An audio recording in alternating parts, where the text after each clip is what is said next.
اعوذ باللہ من الشیطان الرجیم بسم اللہ الرحمن الرحیم۔ شروع اللہ کے بابرکت نام سے جو بڑا رحم کرنے والا ہے۔ تمام تعریفیں اللہ کے لیے ہیں، وہ نیک لوگوں کا ولی ہے۔ میں گواہی دیتی ہوں کہ اللہ کے سوا کوئی معبود برحق نہیں ہے، وہ یکتا ہے، اس کا کوئی شریک نہیں۔ اور میں یہ بھی گواہی دیتی ہوں کہ ہمارے پیارے نبی محمد صلی اللہ علیہ وآلہ وسلم اللہ کے بندے، اس کے رسول اور آخری نبی ہیں۔ اے میرے اللہ، میرے نبی کی آل پر اور تمام صحابہ کرام پر اپنی رحمتیں اور برکتیں نازل فرما، آمین ثم آمین۔ السلام علیکم ورحمۃ اللہ وبرکاتہ۔ امید کرتی ہوں کہ آپ سب لوگ خیر و عافیت سے ہوں گے۔ آج میں آپ کے لیے ایک ایسا وظیفہ لے کر آئی ہوں جس کو کرتے ہی آپ کی ہر دلی مراد پوری ہو جائے گی۔ جس وظیفہ کو آپ نے کرنا ہے، اس وظیفہ کے اول و آخر آپ نے درود ابراہیمی پڑھ لینا ہے۔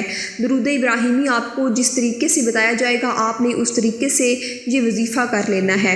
بس آپ نے جس بھی مقصد کے لیے یہ وظیفہ کریں گے، اس مقصد کو اپنے ذہن میں رکھیں اور یہ وظیفہ کرتے جائیں۔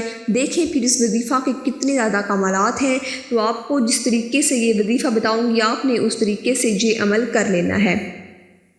لیکن سب سے پہلے میں آپ لوگوں سے یہ کہنا چاہوں گی کہ آئیں ہم سب مل کر ایک مرتبہ درود ابراہیمی پڑھ لیتے ہیں۔ اللہم صلی علی محمد وعلی آل محمد کما صلیت علی ابراہیم وعلی آل ابراہیم انک حمید مجید۔ اللہم بارک علی محمد وعلی آل محمد کما بارکت علی ابراہیم وعلی آل ابراہیم انک حمید مجید۔ چلتے ہیں اپنے وظیفہ کی جانب، جو کہ بہت ہی مجرب وظیفہ ہے، بہت ہی پاورفل وظیفہ ہے۔ آپ نے یہ وظیفہ کس طریقے سے کرنا ہے، چلتے ہیں اپنے وظیفہ کی جانب۔ لیکن اس وظیفہ پر وہی لوگ عمل کر سکتے ہیں جو لوگ ہمارے اس چینل کو سبسکرائب کریں گے۔ آپ کو یہ وظیفہ جس طریقے سے بتاؤں گی، آپ نے اس طریقے سے اس وظیفے پر عمل کر لینا ہے۔ یاد رہے کہ اس وظیفہ کے اول و آخر آپ نے درود ابراہیمی ضرور پڑھنا ہے۔ آپ نے اس وظیفہ کو شروع میں سب سے پہلے سورہ اخلاص کو 3 مرتبہ پڑھنا ہے، اس کے بعد آپ نے سورہ کوثر کو 3 مرتبہ پڑھنا ہے، اس کے بعد آپ نے قرآن پاک کی ایک آیت فَبِأَيِّ آلَاءِ رَبِّكُمَا تُكَذِّبَانِ کو 3 مرتبہ پڑھ لینا ہے، اول و آخر درود ابراہیمی کے ساتھ۔ بس آپ کو جب بھی موقع ملے، جب بھی آپ کو ٹائم ملے، تو آپ نے یہ وظیفہ کر لینا ہے۔ یہ وظیفہ جس بھی مقصد کے لیے جن لوگوں نے بھی کیا ہے، اس مقصد میں سب کو بہت زیادہ فوائد حاصل ہوئے ہیں۔ بس آپ کو جس طریقے سے یہ وظیفہ بتایا ہے، آپ نے اسی طریقے سے کر لینا ہے۔ دوبارہ سماعت فرمائیں۔ سب سے پہلے آپ نے درود ابراہیمی پڑھنا ہے، پھر آپ نے 3 مرتبہ سورہ اخلاص کی تلاوت کرنی ہے، پھر آپ نے 3 مرتبہ سورہ کوثر کو پڑھنا ہے، اس کے بعد آپ نے 3 مرتبہ ایک قرآن پاک کی ایک آیت فَبِأَيِّ آلَاءِ رَبِّكُمَا تُكَذِّبَانِ کی جو ایک آیت ہے، جو کہ قرآن پاک میں بہت زیادہ ریپیٹ ہوئی گئی ہے، آپ نے اس کو 3 مرتبہ پڑھ لینا ہے۔ یہ ایک آیت آپ نے پڑھنے کے بعد اول و آخر درود ابراہیمی پڑھ لینا ہے۔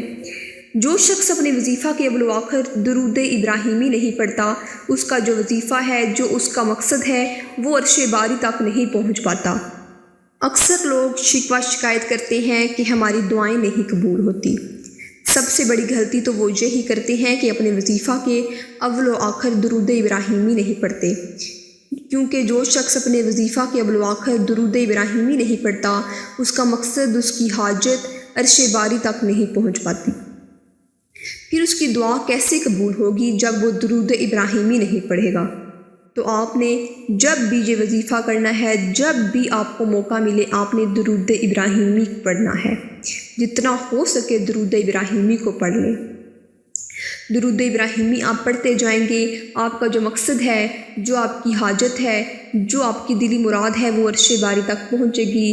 وہ کبھی بھی زمین اور آسمان کے درمیان نہیں معلق رہے گی، وہ کبھی بھی زمین آسمان کے درمیان نہیں اٹکے گی، وہ فی الفور اوپر عرش باری تک پہنچ جائے گی۔ تو یہ تھی ہماری آج کی ویڈیو۔ امید کرتی ہوں کہ آپ کو میری یہ آج کی ویڈیو پسند آئی ہوگی۔ اگر آپ کو میری آج کی ویڈیو پسند آئی ہے تو میری ویڈیو کو لائک کیجیے گا، دوستوں کے ساتھ شیئر کیجیے گا۔